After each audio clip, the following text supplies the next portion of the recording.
This hearing will come to order. We are beginning the fiscal year 25 process today with our first hearing on the budget request for the Department of Housing and Urban Development. Secretary Todman, welcome. Thank you for joining us, and we look forward to your testimony. We are again up against very tight spending caps. The current budget agreement only allows for an overall increase of 1%, which isn't anywhere near enough to tackle the many challenges that we all face. HUD's budget proposal keeps to these difficult caps with a request of $72.6 billion, which is only $363 million above 2024. I am concerned the estimates for the renewal of HUD-assisted housing is low given the rental market over the past couple of years. As always, this subcommittee will need continued strong communication from HUD if these estimates change. Preserving this housing stock is a long-standing and bipartisan priority.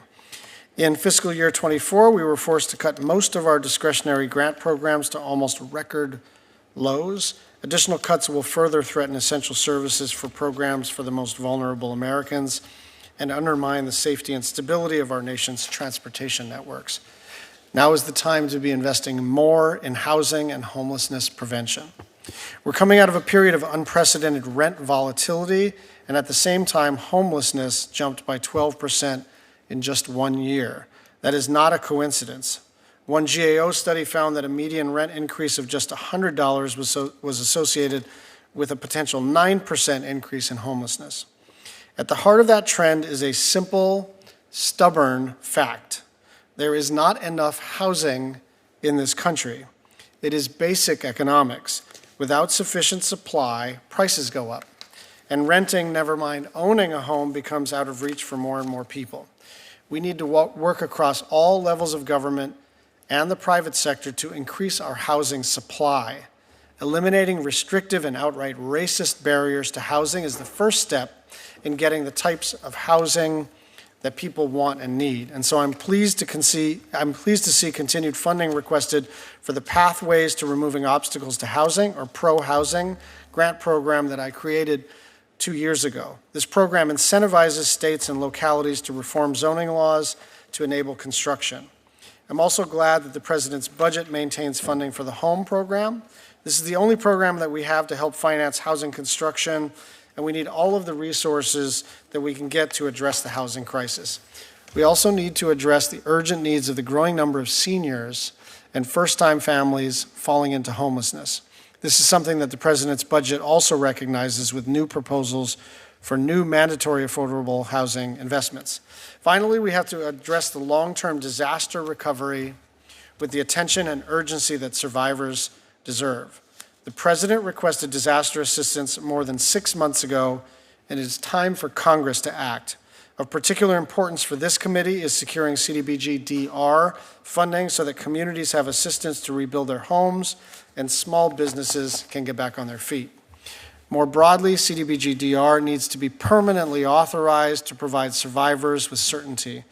I appreciate the support of Chair Murray, Vice Chair Collins, Vice Chair Hyde-Smith, and this administration for our bill to permanently authorize this program, and I urge my colleagues to join us in getting it passed. And with that, I'll turn it over to my friend and the Vice Chair, Senator Hyde-Smith, for her opening statement. Thank you, Chairman Schatz and Acting Secretary Todman. Thank you for being here and your willingness to serve. I am very pleased we're having this afternoon as we review the Department of Housing and Urban Development fiscal year 2025 budget request.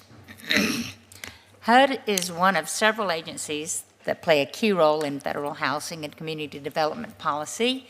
In some cases, its programs stand alone, while other times HUD actively partners with or supplements the work of other federal agencies, state and local governments. For example, it works with USDA on rural housing, with Interior on tribal housing, with Treasury on low-income housing tax credits, and with the multiple agencies that make up the U.S. Interagency Council on Homelessness, just to name a few. HUD programs facilitate collaboration with both the private housing market and nonprofit service providers, from programs such as FHA, Federal Housing Administration, it's been around a long time, mortgage insurance, or much smaller ones such as Section 4, capacity building program. HUD always plays an important part in the responsibility of long-term disaster recovery. And I will continue to work with Chairman Schatz and the rest of my colleagues on securing sufficient funding to address those needs as well. These partnerships assist low-income working families, seniors, and people with disabilities that I've worked with, many of these in Mississippi, ranging from providing housing for those experiencing homelessness to enabling home ownership. They also support community and economic development activities in small rural towns as well as large urban cities across the country. It is clear that HUD's programs serve important and useful purposes. However, they are not immune to the broader fiscal challenges that we face in fiscal year 2025. The constraints of the budget caps come on top of the ongoing challenges the subcommittee faces, along with the growing cost of renewing existing rental assistance year over year and the fluctuations in the offsets receipts from FHA and from Ginnie Mae. It's too early to know what our allocation will be, or even what a final fiscal year 2025 spending level will look like. However, it is clear we will need to make some tough choices, and that numerous proposals in the President's budget request will not be accommodated. Instead, it will be important to try to improve the efficiency and effectiveness of the programs we fund within the constraints we have to operate. These limitations make it all the more important to maximize the benefits of those funds that will be provided through programs, modernization, process improvements, and recognizing when only modest investments are possible. They be made in those programs areas that generate outsized results. We a lot of times have to punch way above our boxing weight. I look forward to working with Chairman Schatz and the rest of our colleagues in writing a fiscally responsible HUD bill that seeks to meet the needs of all Americans across the country. And Acting Secretary Todman, once again, thank you for your appearing before this committee, and I look forward to your testimony. Thank you, Mr. Chairman. Thank you, Vice Chair. Madam Secretary, please proceed with your testimony. Very good. Well, Chairman Schatz, Ranking Member Hyde-Smith, and distinguished members of the subcommittee, thank you for the opportunity to testify today on the President's FY 2025 budget proposal for HUD. This proposal represents a modest increase in the department's core program and includes bold proposals to address homelessness, help people who are ready to become homeowners, and proposals to build and prepare housing across the country. Before I speak about these proposals, I would like to thank you and the members of this subcommittee and your staff for supporting HUD's mission as reflected in our 2024 budget. We know that tough choices were made, but we are grateful of your support for millions of people who rely on our rental assistance, the unhoused people who rely on services provided by our local partners who are on the front lines combating the state of homelessness, the many mayors, governors, and housing agency leaders who are working hard to keep up with demand for affordable housing, and your recognition and support of HUD's need to ensure that we have the people and technology to support communities that need us now more than ever. Thank you. HUD has been hard at work getting these resources and others out the door. We have stood up 2 new programs, YIMBY and PRICE, to modernize how and where we build housing. In fact, there are more apartments under construction in 2023 than in any year on record, and we are helping to build even more. We've provided new vouchers to Americans across the country, the largest increase in 20 years. We've helped almost 2 million families buy their first home. And last year alone, HUD allocated more than $340 million to help eliminate health hazards like lead from American homes. And we continue to prevent and remedy the impacts of discrimination. In fact, just yesterday, I had a meeting with 40 or so mayors, Democrats, Republicans, representing big cities, the suburbs, and small towns who acknowledged the support that they received from HUD and the Biden-Harris administration. But they also shared what they're hearing from their constituents: the need for more rental assistance, access to home ownership, and helping the homeless, particularly our veterans. So we know our work is just not done. And that's why the President's budget proposal includes bold, mandatory investments focused on increasing the nation's housing supply, helping first-time homeowners by providing $10 billion for first-generation down payment assistance, $15 billion to support additional apartments that low-income families can afford and make repairs to public housing, and $33 billion to prevent and address homelessness, particularly among veterans, our seniors, and youth aging out of foster care. Together, this suite of funding and other tax proposals aim to tackle housing affordability head-on. The budget proposal also requests $72.6 billion for HUD, nearly $300 million more than the 24 enacted, to support our core programs and housing delivery systems. That's public and assisted housing, our home and CDBG programs, housing choice vouchers, our healthy homes programs to prevent evictions and address homelessness with the urgency it requires, and initiatives to boost homeownership and other wealth-building opportunities. Our proposal, once again, calls on Congress to support communities devastated by disasters by authorizing HUD's disaster recovery program. Whether it's hurricanes, tornadoes, wildfires, or flooding, we need to be positioned to aid communities much faster than we are right now. And we simply cannot do that without Congress's help. Senators, creating and sustaining strong communities and providing access to affordable housing are priorities for the Biden-Harris administration. And the president has put forward a vision that builds on our existing body of work, and HUD is prepared to do its part. Chairman, ranking member, and distinguished members, thank you again for the opportunity to be here, and I look forward to working with you. Senator Reid has another meeting. I'm going to defer to him first. Thank you very much, Mr. Chairman. First, let me associate myself with your opening statement. I think it's exactly on target. We face a housing crisis in the United States at every level, except the luxury level. And if you like evidence, you can come up to Newport, Rhode Island, and I can show you that. But we have to build more housing and renovate housing that exists and needs renovation. The Housing Trust Fund was one of those instruments that we put in place to help provide affordable housing. But we need more funding streams, frankly, going in. Right now, it is Fannie and Mae and Freddie Mac mortgage revenues, excess revenues. How would creating these new streams help, or how would invigorating the Housing Trust Fund help to deal with this crisis? No, thank you, Senator. So the trust fund, as you know, really helps building for the most vulnerable and lowest income Americans across the country, those who are making 30% or less in area median income. So we know that's where the greatest need is across the country.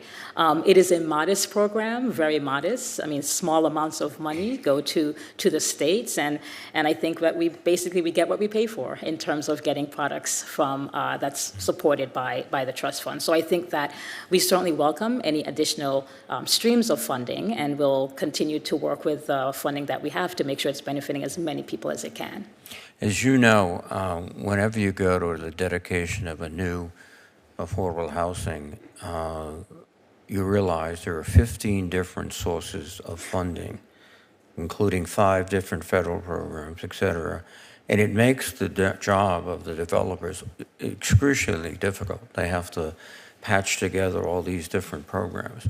So one thing, if we could robustly fund the Affordable Housing Trust Fund, it could be hopefully one-stop shopping, that they go in, they get sufficient resources, and then they could add to that with low-income housing tax credits, et cetera. But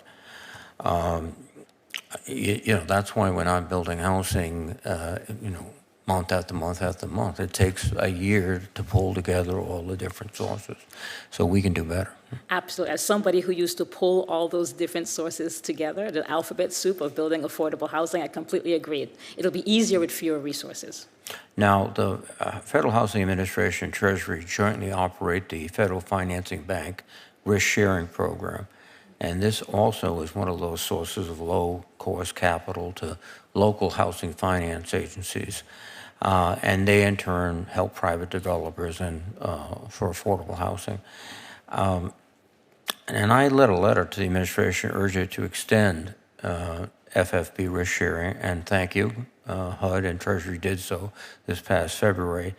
How does this help close the housing gap, and can we do more? Yeah, we absolutely can do more. And It was a great pleasure working with leadership at Treasury Department to really get rid of the deadline there and make this a program that's available to housing finance agencies in the long term.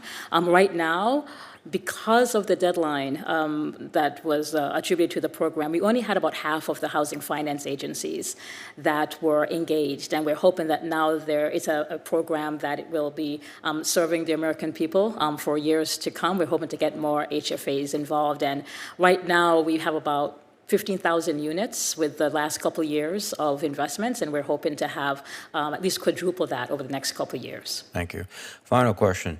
Our veterans who are disabled have their disability benefits included in the definition of income for the purposes of accessing HUD-assisted housing. The issue here would be, can we remove those imputed income, those disability benefits?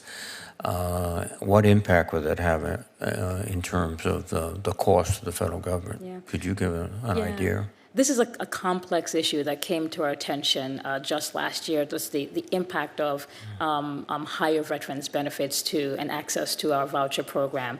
There again, we've been working with Treasury because we see that there's two different pathways to eligibility where there's been some complexity through our VASH program with our 50% AMI, and then also through Treasury's low-income housing tax credits with their 60%. So what we've done with VASH is that we have encouraged, and then we're looking to require, that the AMI for veterans be topped out at 80% for the VASH vouchers. And working with our friends at VA, we found that that will take care of 97% of the homeless veterans across the country. Thank you. And so we think we're there. Thank you very much. Mr. Chairman, thank you. Senator Hyde-Smith. Thank you, Mr. Chairman. Setting aside the year-to-year changes in FHA and Ginnie Mae offsetting receipts, the administration's budget request for HUD is $72.8 billion in new budget authority, a reduction of $3 billion from the FY24 enacted level. In order to achieve these savings, the request assumes the use of more than $1.5 billion of funds appropriated in prior years for the Section 8 voucher and public housing programs, but which still remain unused. These funds, known as the program reserves, accumulate over time and at reasonable levels are appropriate. Additionally, reserve levels vary from one PHA, Public Housing Authority, agency, to the next, with some having insufficient levels and others excessive levels. However, the budget request recognizes that reserve levels nationally have grown to levels beyond those needed for reasonable program management.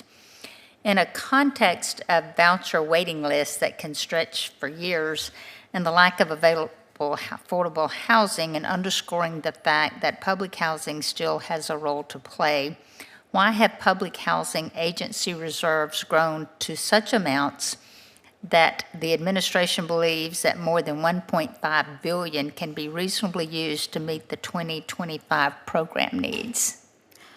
So I think the question is why have the reserves grown as much as they have? Mm-hmm.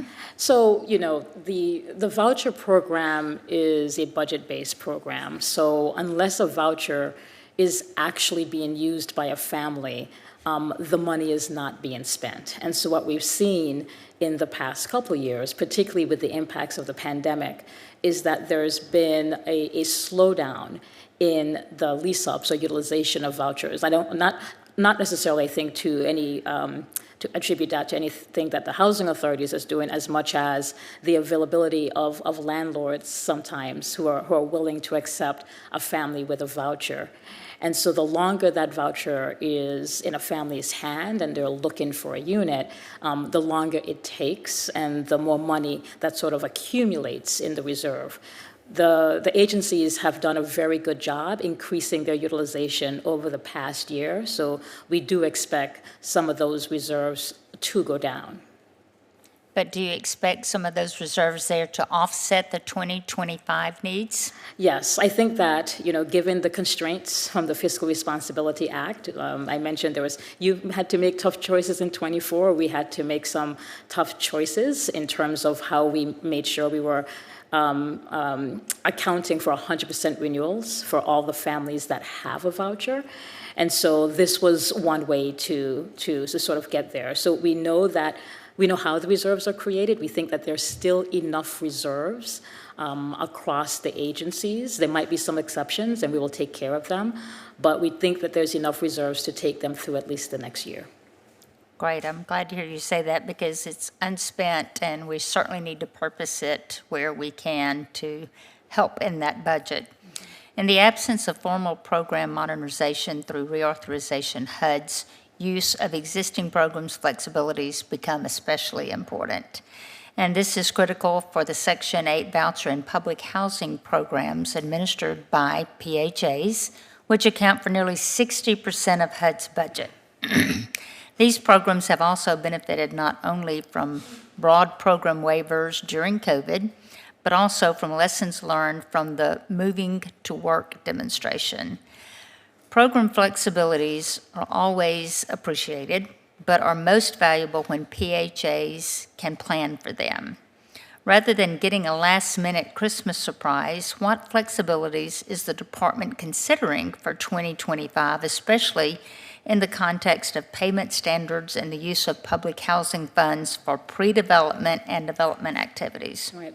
So you're absolutely right that I think that particularly in light of reduced or flat funding, from a resource standpoint, flexibilities do play a strong role in making sure we're able to keep programs running in a responsible way.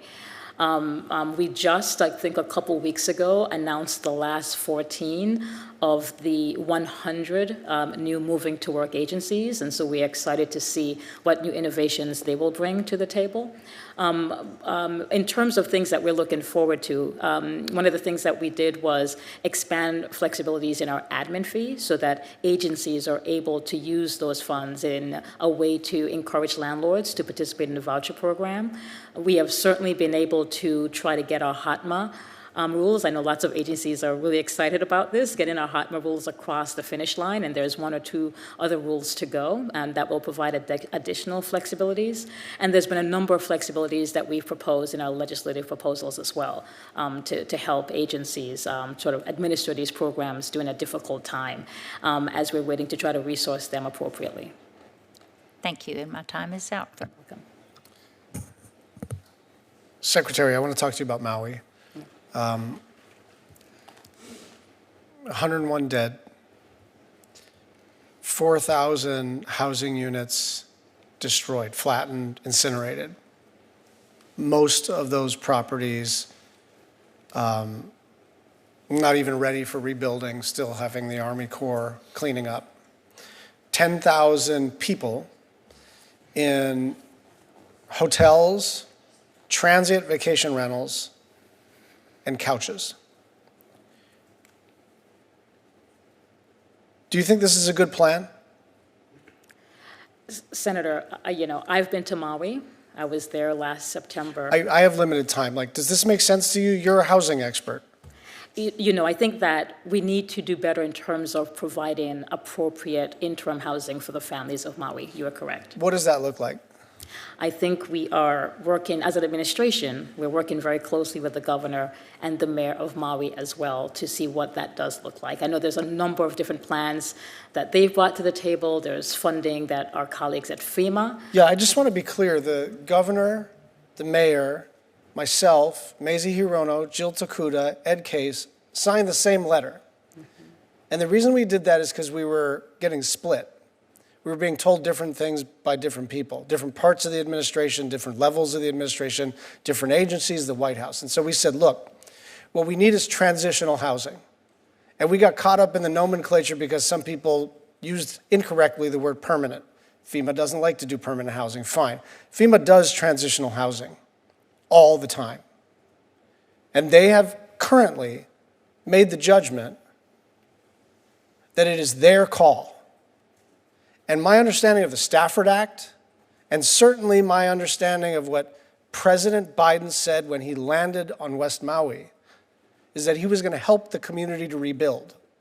He was not going to help the community to subsidize people staying in transient vacation rentals. And let me explain what that means. If you're in a TVR, you're probably not in Lahaina. You probably work in Lahaina because Lahaina is kind of far from Central Maui, South Maui, East Maui. So you're already not where you should be. Some people are in West Maui. The minimum that is being paid to these TVR, transient vacation rental owners, is 2x or 3x the normal long-term rental rate. Why? Because they're vacation rentals. And the vacation rental owners are saying, look, I'll provide this unit, but I'm not taking a haircut on this. So FEMA comes in and says, great, we'll over-subsidize this and we'll house everybody, and then isn't everybody happy? Well, the problem is this. Non-victims now, whose leases are expiring, you live in Wailuku, Maui, you live in Kaanapali where the fire hit certain parts but didn't hit certain parts, your lease expires, and now the going rate is 3x your $2,200 for a 2-bedroom, 1-bath. And so they're all getting these notices from their landlord saying, oh, sorry, rates are up. Go to Zillow, go to apartments.com, go anywhere. We have absolutely skewed the rental market. So people are leaving who are non-victims as well as people who are victims. On top of that, and I understand how FEMA operates, transitional housing, permanent housing, long-term rental. Fine, that makes sense. The problem is long-term rental assumes long-term rental, not a vacation unit that has been essentially induced or commandeered into a rental situation. And the moment FEMA leaves town, those things snap back into the vacation inventory. And so what do you have? 6, 7, 8,000 people in a musical chair situation, and they all go online and they all find the inventory does not exist. So whenever FEMA leaves town, these people are going to find themselves without houses. And Secretary Mayorkas and others have said that would be an unacceptable alternative. And yet we continue to play Mother May I with FEMA about something that has been done in Houston and Puerto Rico and all over the world. And so I understand this is not HUD. I do understand that. But you are conducting a housing assessment in cooperation with the County of Maui, and you do have something to say about housing. And you do have something to say in that kind of interstitial space in between disaster response and disaster recovery, and whether you're in transitional housing, moving into CDBG-DR and permanent, construction of new units, all the rest of it.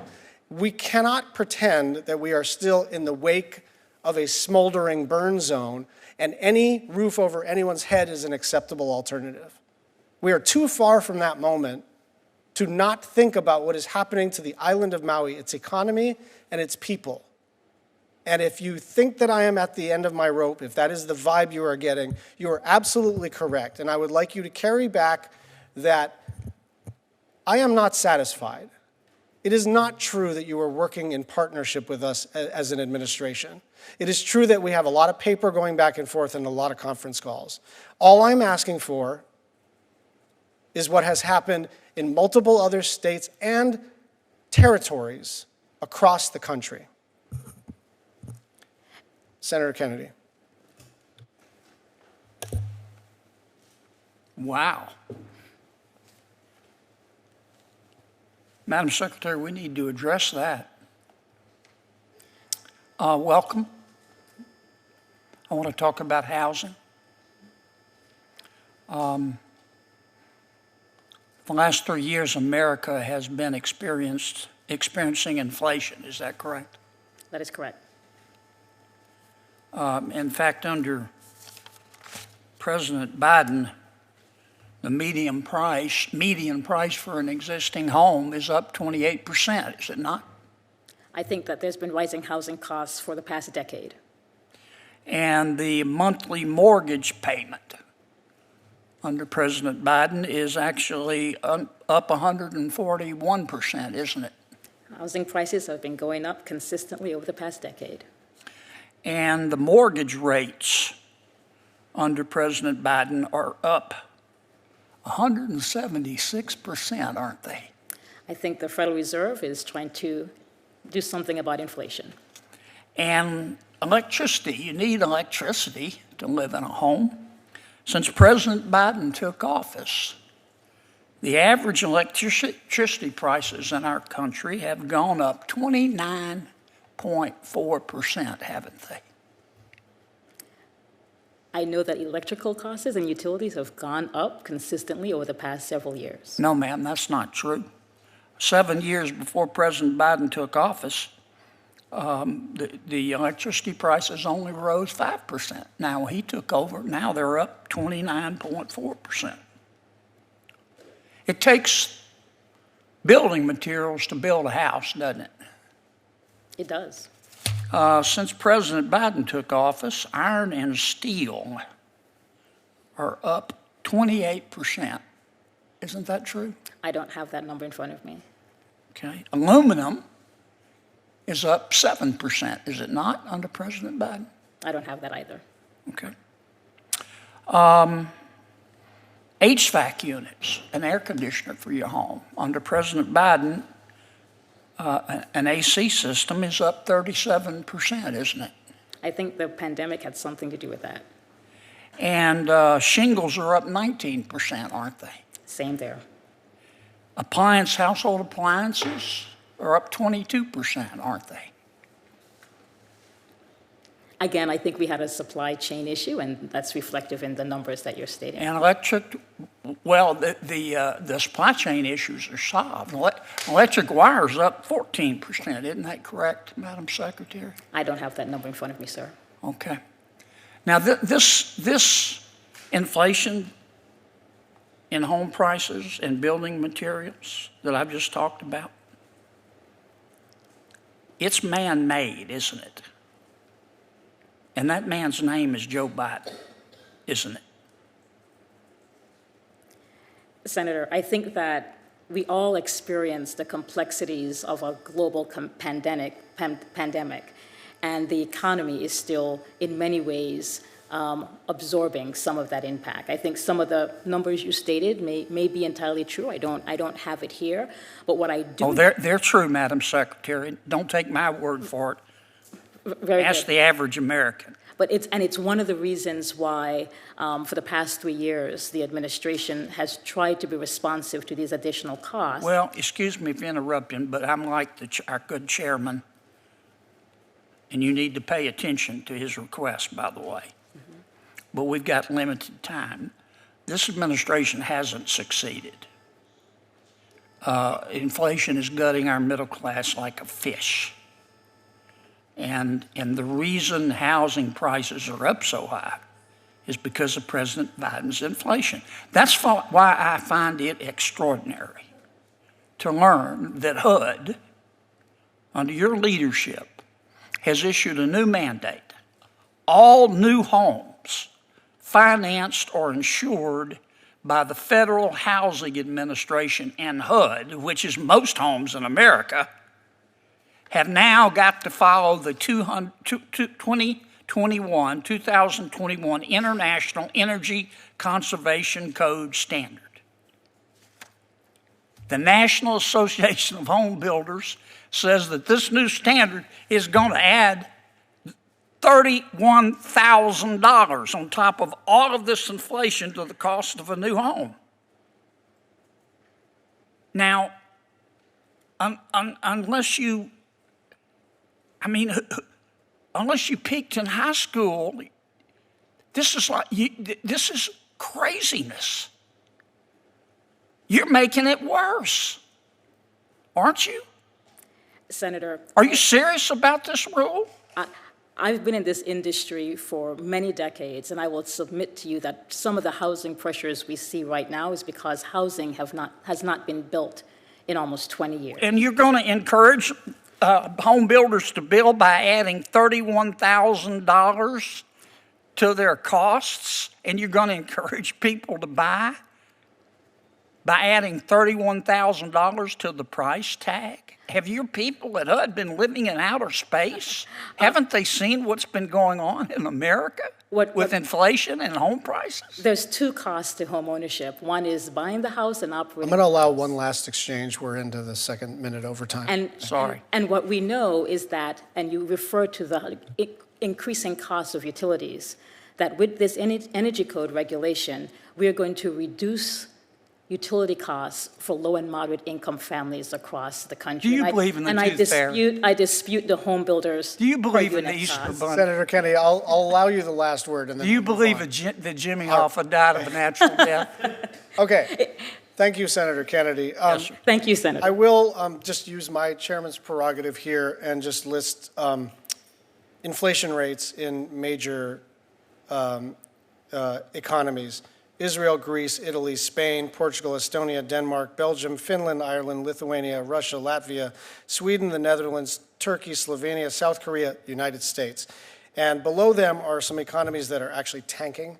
And so it's not that inflation isn't an absolutely urgent issue, but we do have to view this in the context of a COVID recovery, and we have actually fared well among the advanced economies.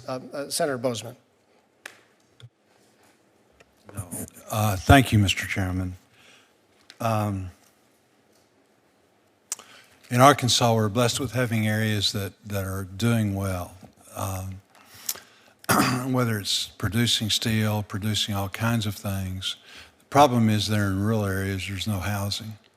And so what is the answer to that? How can we be helpful? How can you be helpful to put the resources that we need to try and figure out the shortage in housing that exists in every community that I go to, but particularly these areas that, we have incentivized the economy. It's doing well, but again, there's just no housing going on in rural America.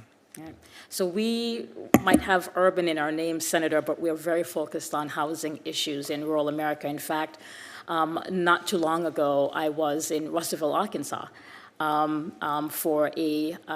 to introduce two families to their brand new townhomes, and it was a wonderful moment, and it utilized two of HUD's programs, our rural capacity building and our Section 4. So HUD is doing as much as we can with the resources we have to help with housing in rural America. In fact, we have a new working group internal to HUD to figure out how we can just harmonize between all the different programs we have, and we work very closely with our colleagues at USDA. So in building on what Senator Kennedy was talking about, the problem is, the question is, what changes do we need to make in existing HUD programs to alleviate some of the pressure on the housing market? And I think there are changes that we can make, but you can argue about energy costs and things like that. But the reality is, the rule that you're putting in place is going to add to the cost of the house. I think that's indisputable. Is that the case? It will certainly add around $7,000 to the upfront cost, but it will save families years and years So you dispute the $31,000?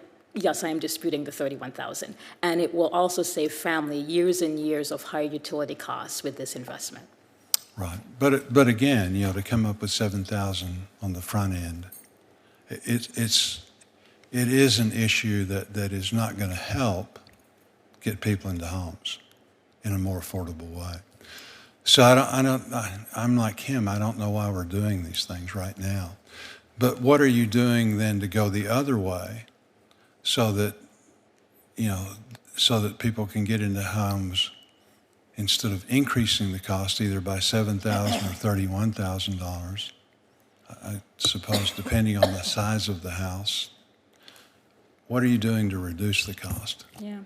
So to address some of the additional costs up front, we're hoping that the home builders will look to leverage some of the funds available through the Inflation Reduction Act, which was expressly created so that we can do more to create energy efficiencies for particularly low-income families across the country. So we are hopeful that those, the use of those funds will be passed on to the consumers. But in addition to that, we are also looking at some of the resources HUD already has to help with, the growing housing costs that this committee knows is occurring, whether it's our home funds, whether it's some of the rural programs that I mentioned. We continue to work with our partners at Commerce in terms of ways that we're looking at material costs. So there's a whole body of work across the administration to take a look at not just how we can lower the costs, because sometimes those are market driven, but ways that we can put more funds into building more housing so that housing can continue to be built.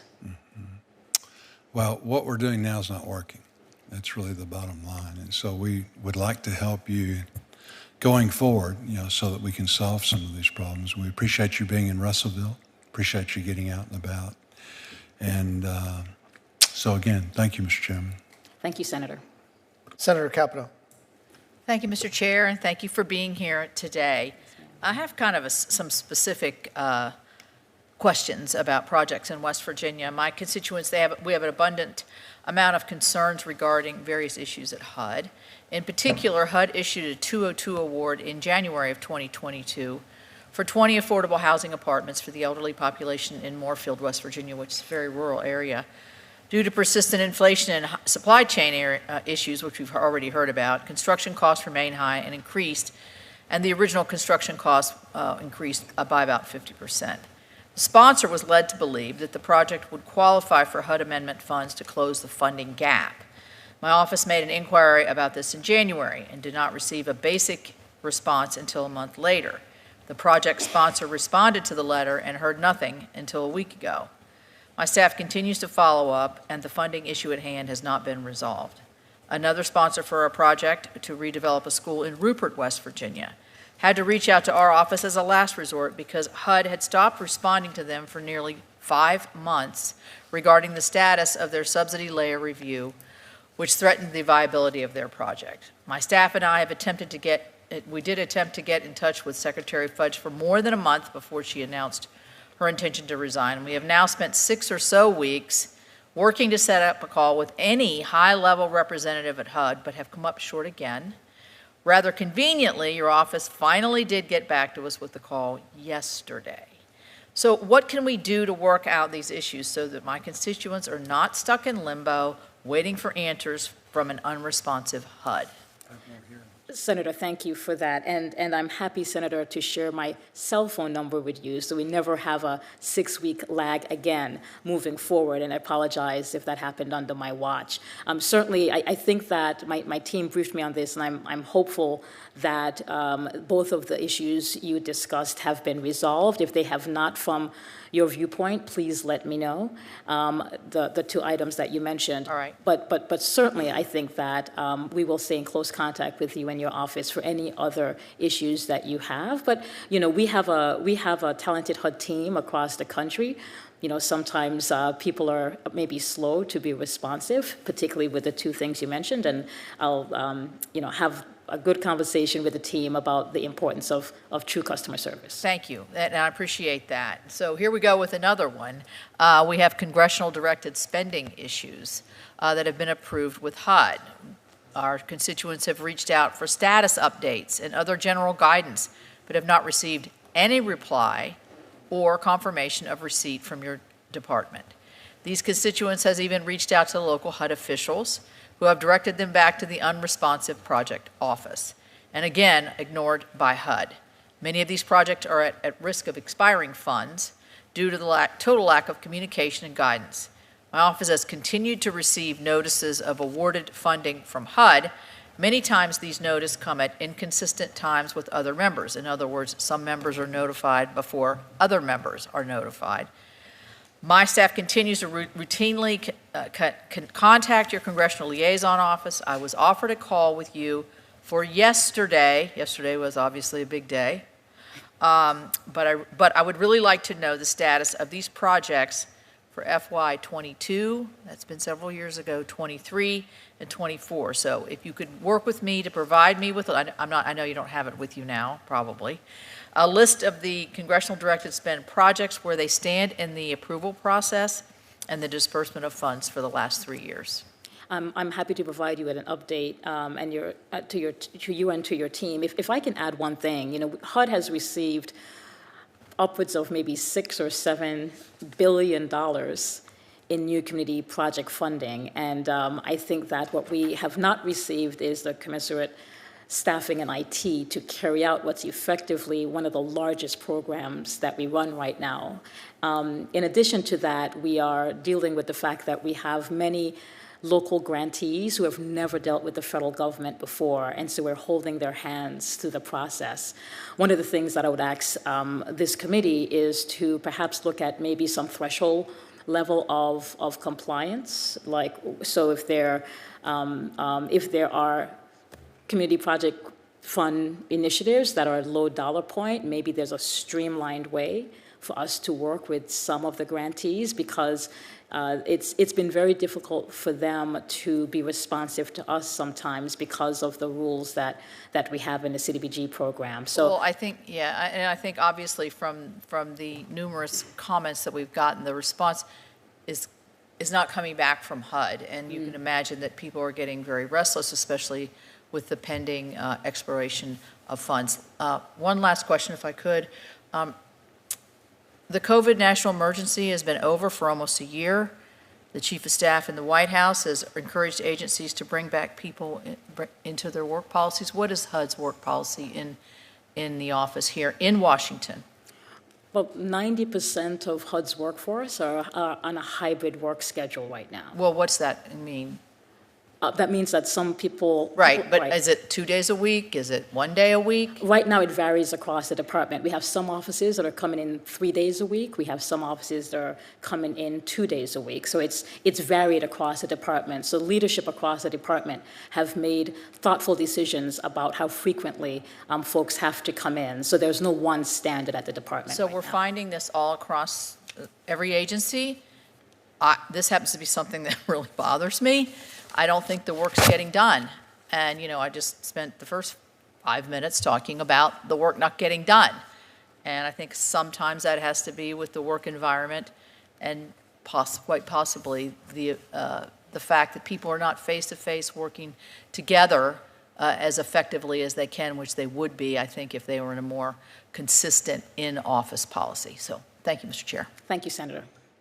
Secretary, let's continue the dialogue about the hybrid work schedule. It's always a balance. It's a sort of new workplace.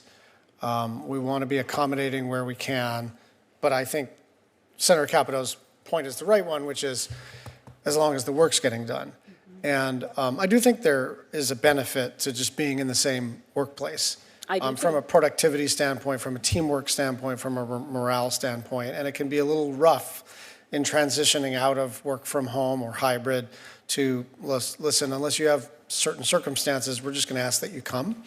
But I'd ask you to sort of continue this evolution, because I think a lot of us are, maybe 15 months ahead of you folks, but I don't think that we want to land in a place where a federal agency is permanently on a hybrid work schedule.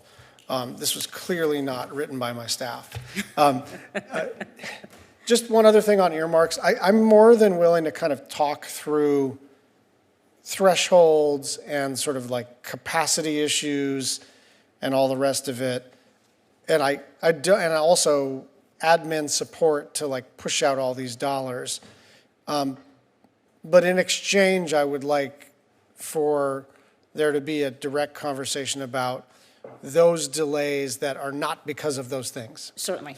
Because some of the feedback that we're getting from individual nonprofits that are not like first-time federal grant recipients, that are not like a two-person shop and they don't have a compliance person and they don't have an accountant and they're just in the field and someone gave them 75 grand to continue their work. I get that situation, and we may end up wanting to have umbrella organizations or, I don't want to say pass-throughs, but credible nonprofits that can turn a project into a program of an existing C3. Like, there's models to do that, as you know.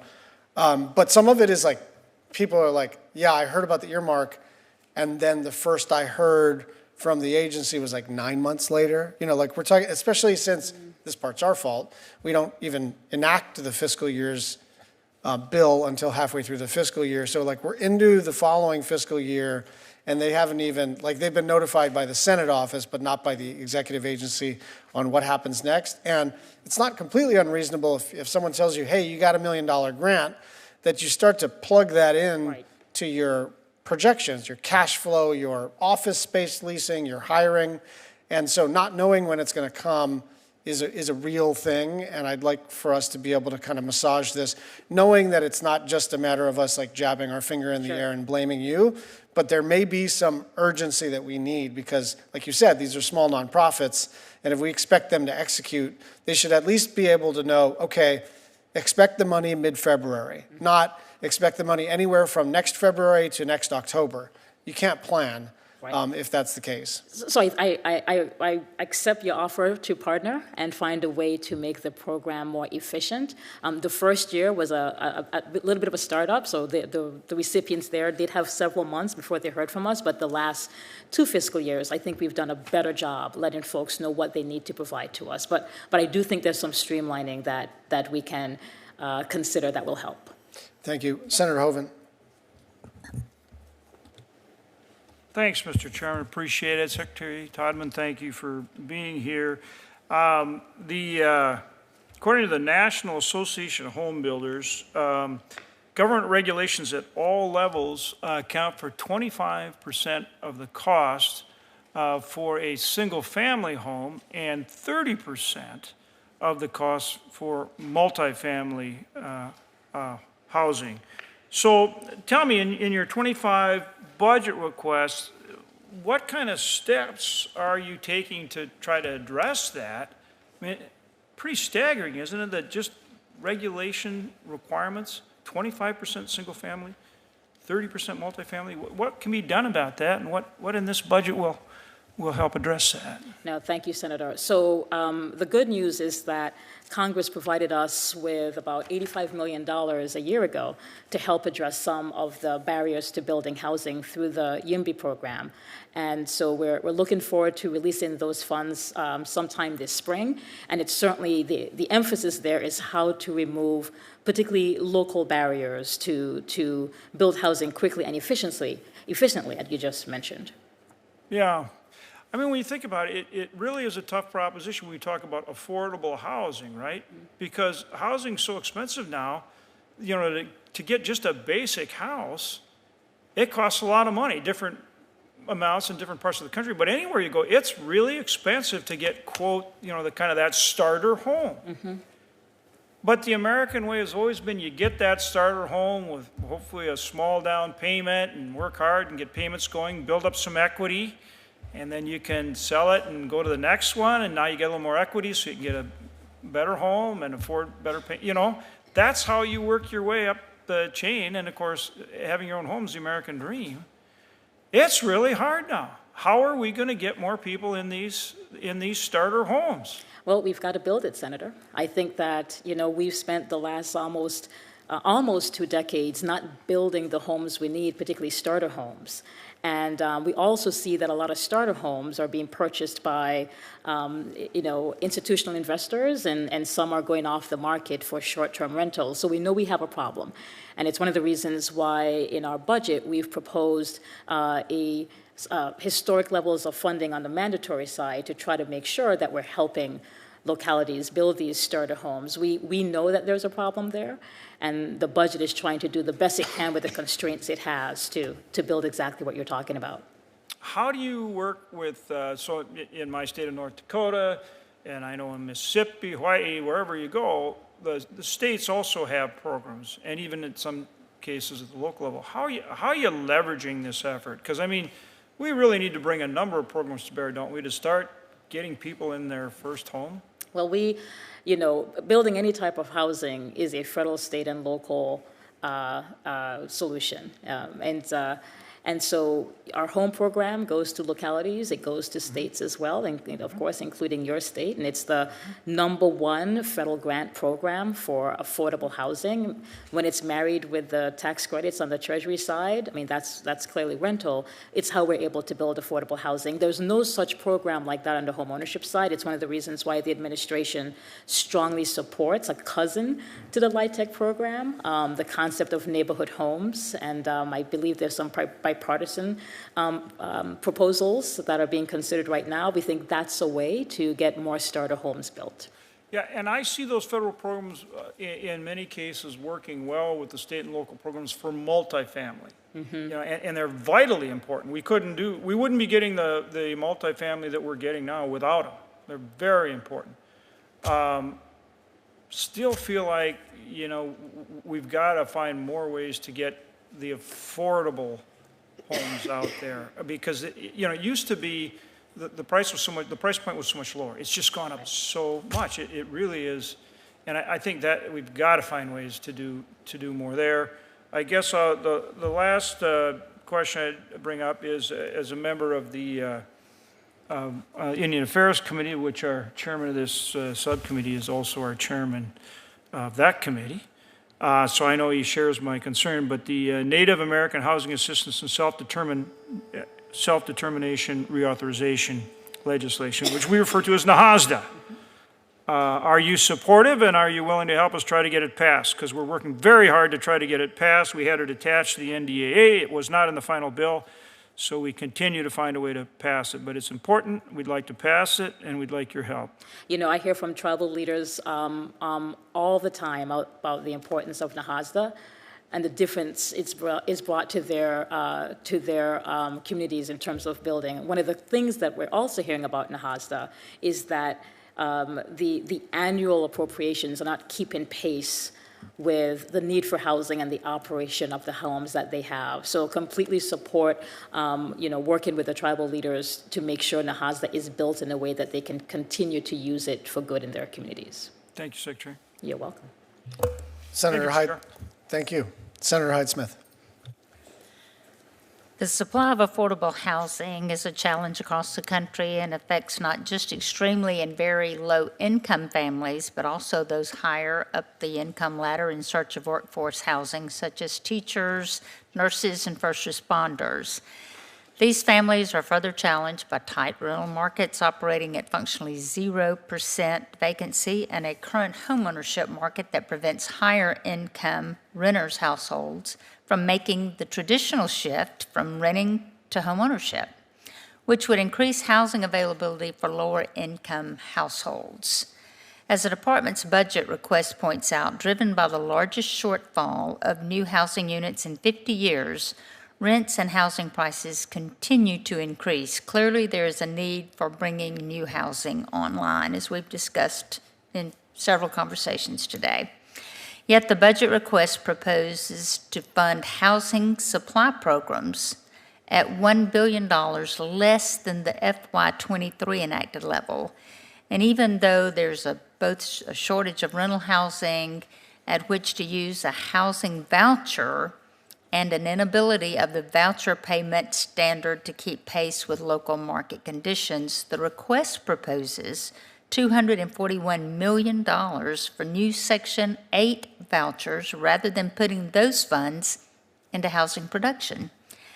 Setting aside the budget's repetition of the same mandatory proposals that went nowhere last year, why does the department believe it is more important to put discretionary funds toward additional vouchers rather than toward increased housing production? Senator, I think that we need both. I think we need to fund programs like home and CDBG that can support building homes. But I also think that there's also homes that exist in the marketplace that can be made affordable if we're able to provide rental assistance to a family. So the proposal for 20,000 new vouchers seeks to do just that, allowing those 20,000 families to go into the private rental market and find a home that is affordable to them as we're looking to build the millions of homes that we need across the country to deal with supply and therefore reduce cost as well. Okay, since I have 2 minutes left, I'm going to go to the next one.